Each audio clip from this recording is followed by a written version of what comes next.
Сәлем достар, сіздермен бірге мен Айдос Кизет. Бүгін біздер Мстители болып, біздің жауымыз айбай атын айтқызбай жатыр ғой. Біздің жауымыз бүгін Танос.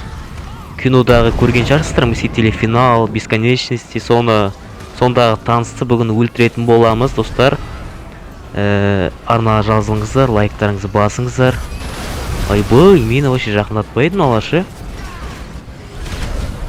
Яғни Тор төбелесіп жатыр, мен де көмектесейін десем. Айбай,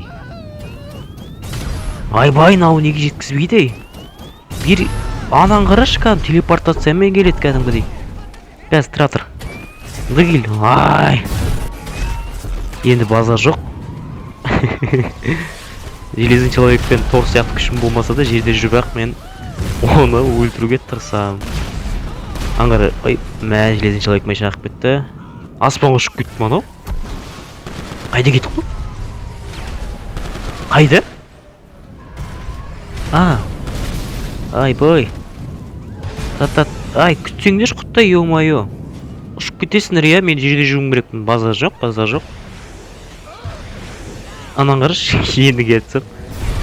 Айбай. Bir келші ұрайыншы менде. О, сақ бол Тор. Ей, өліп қалды ма не? Қаңдыр. Не, өліп қалды? Мә саған. Мә.